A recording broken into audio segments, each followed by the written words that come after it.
A few weeks ago, I helped a friend with the relocation of his shed as he was moving house. While I was there, he asked me if I could restore some pieces of old timber that he had and make them into shelves for his kitchen. He'd obtained these pieces locally a few weeks previous. At first glance, these pieces are rotten. It looks like they've been stored out in the weather and there's evidence of insect activity and cracking due to dry heat. After brushing off the dust and dirt, these pieces show as being pretty ordinary looking, but my philosophy is that there has never been a piece of wood grown yet that doesn't have an inner beauty just waiting to get out. The trick is to find it and treat it in a way that best highlights its features. G'day, I'm Steve-O and welcome to the Outback Shed.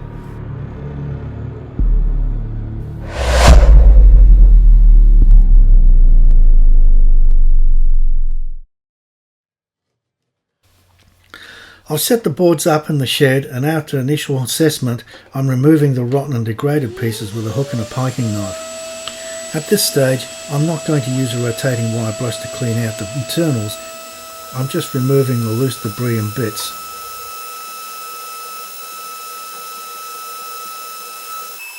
It's difficult to make a call on how much restoration will be appropriate while the wood is in a rough sawn state. That call will need to be made when the grain is exposed and a full assessment can be made.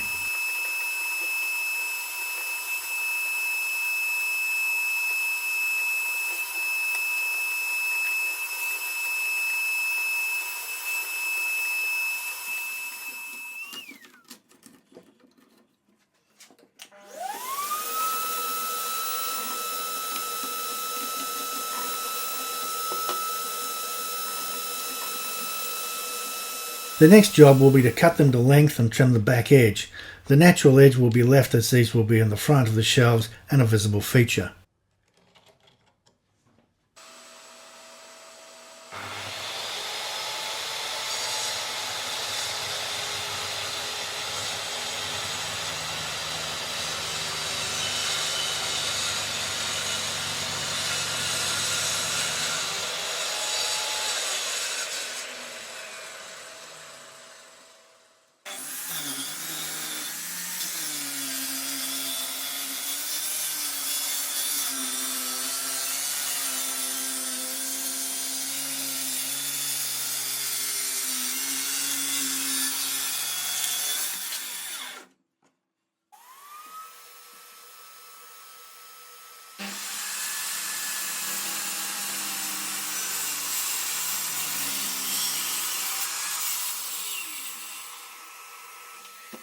After using a track saw to trim the ends and back, the cuts reveal some deep cracks and further evidence of insect activity, so some resin will be needed.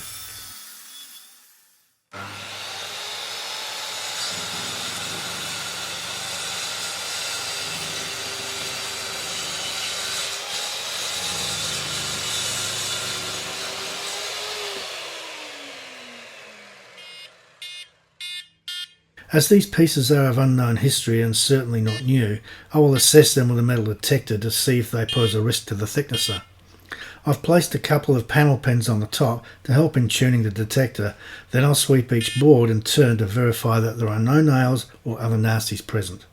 The metal detector is quite sensitive and works very well in these situations.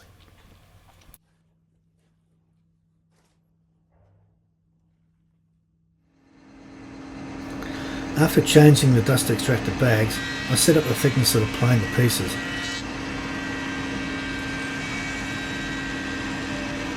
I only have a 6-inch jointer, so I'm not able to single pass the pieces to create a flat surface prior to putting them through the thicknesser. But these are shelves that will be in a kitchen environment and likely to be subject to direct sunlight, so they're not going to stay straight anyway.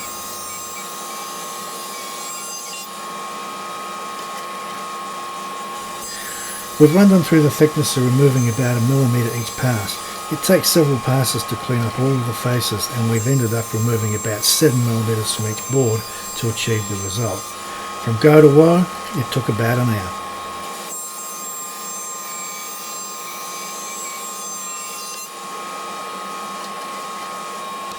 My wife is helping me with the tailing out on the thicknesser and then handing the boards back to me.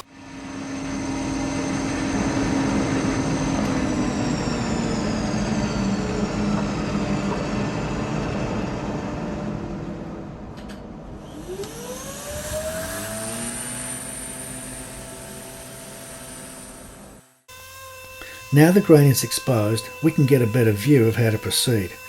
I'm now sanding them with an 80 grit pad and an orbital sander while getting a feel for what I'm working with. This wood has a colouring similar to Vic Ash, but the holes and grain give it away as Wormy Chestnut. Wormy Chestnut is sometimes called Fire Street. It grows in the forests of the Gippsland region of Victoria, where they are often scorched by fire, affected by drought and damaged by beetles and other insect larvae.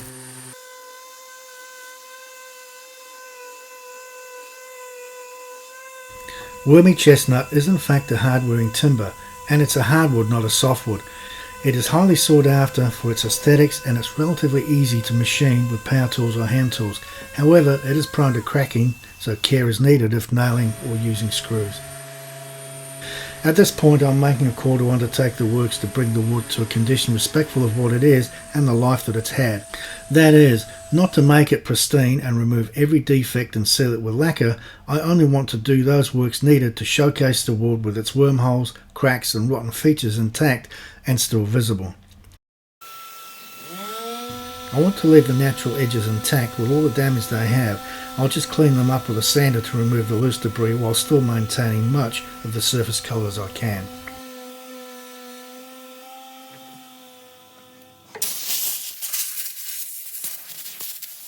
The normal practice will be to use a wire brush to clean out the damaged area in preparation for filling them with resin, which would often contain black dye. A final clean with compressed air and we can mix up the first run of resin. I'm using epoxy cast clear, and I'll put a link to this in the description. For this job I will be using clear resin so as not to hide the internals of the boards in order to preserve as much of the wood's character as I can. I'll leave the damaged areas untouched and keep them visible through the resin.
This is a small batch that I'm using to paint the edges and damaged areas to provide a partial seal for further resin pours. The idea is to seal the wood to reduce its porosity and making further pours easier to contain and not disappear too far into the wood.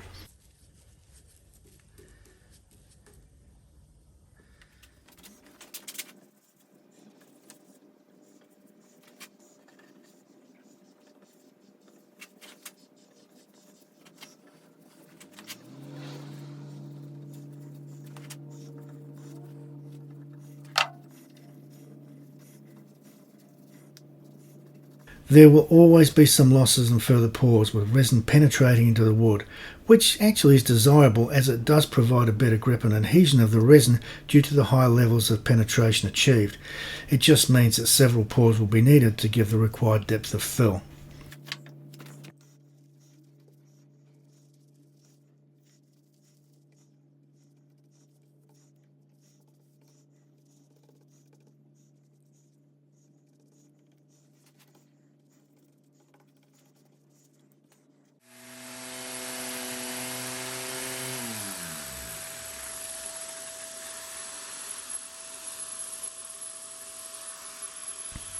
The next day the resin is dry and the first run of sanding can be done. Again, I'm using an 80 grit paper on an orbital sander.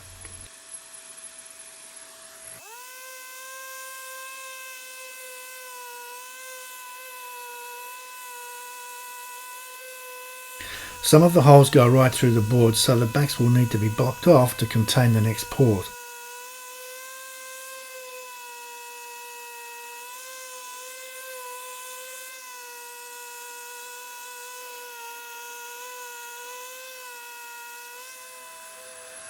Normally a mould would be constructed to contain the pieces and lined with release tape or similar material, then sprayed with mould release wax spray.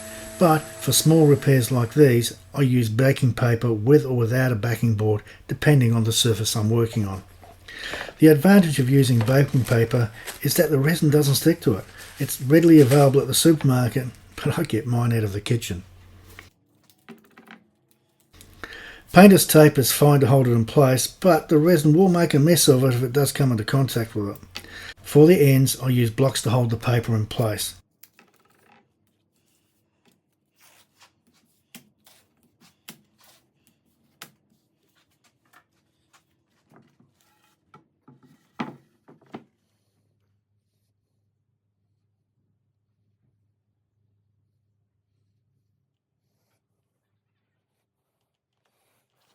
In one pour, I was unable to release all of the air bubbles from the resin, leaving it slightly opaque.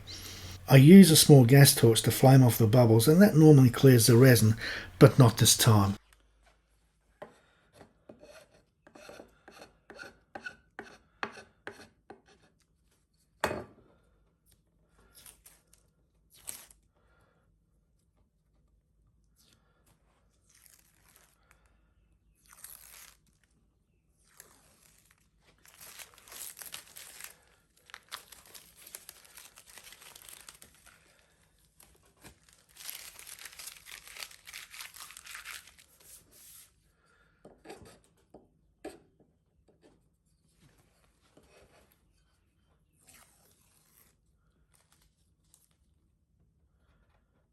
You can see that the resin has contacted much of this piece of baking paper. After removing the tape, it comes off easily. Just peel off the paper from one side. Then it's back into it with the sander.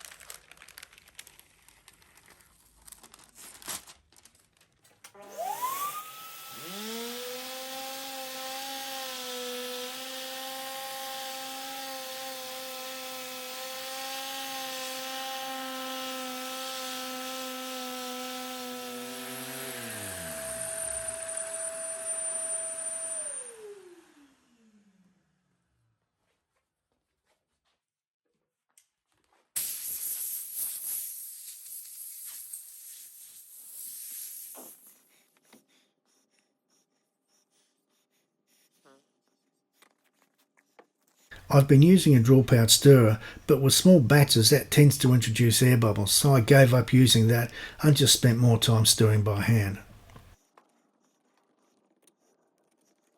It was at this point that I made the call to put the project on hold until I had built a vacuum system to degas the resin. This was a project that I'd planned for some time. I even bought a vacuum pump a year ago, but it was never a priority. That is, until now. I filmed that build and you can see it in my video titled Vacuum System Build. I had thought that it would become a side project, but it was too large, so it became a project build in its own right. But now I have it, I'll use it.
After leaving the resin to sit under vacuum for around 15 minutes, I then flamed the air bubbles off the surface and the result is very pleasing. I used this for remaining pours and it did make a big difference. I should have built this system prior to commencing this project, but there you go.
For this to look good, I'll keep the finish on the resin area to a slightly matte finish rather than a full gloss. This will give the effect of slightly diffusing the light reflected from these areas and not provide full transparency, but just enough to catch the eye and create the interest to look closer.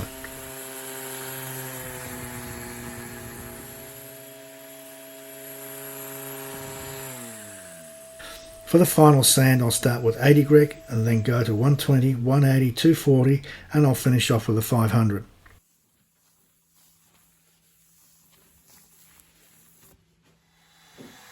I cut a 1/4 inch round over on all of the edges except the natural edge for the front.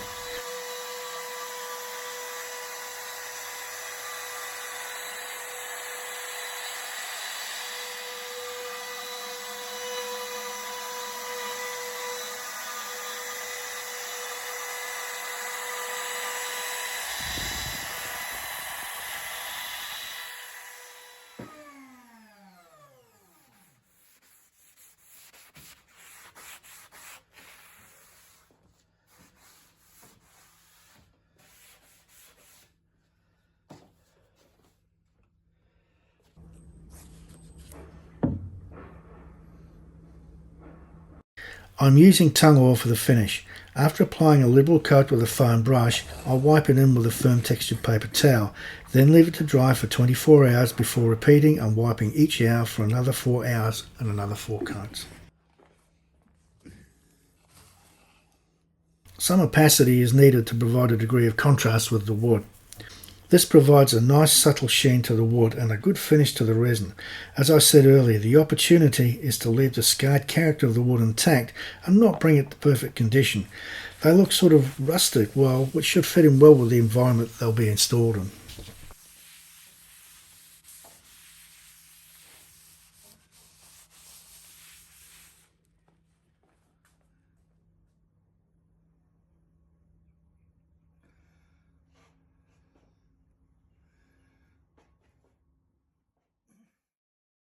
Well, this has taken a 12-day period to bring this project to conclusion.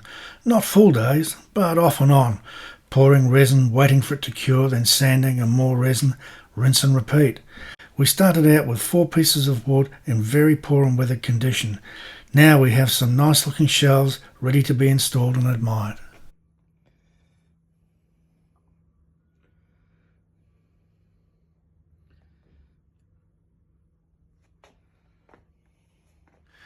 As always, thanks for watching. If you liked this video and enjoyed the build, please consider subscribing and give me the thumbs up. Also, leave a comment if you like. I do read all the comments and I'll reply where I can. Here are a few pictures of the shelves after installation, and no, the bikes aren't mine. Be productive, be creative, and most importantly, be safe in your shed. Catch you next time.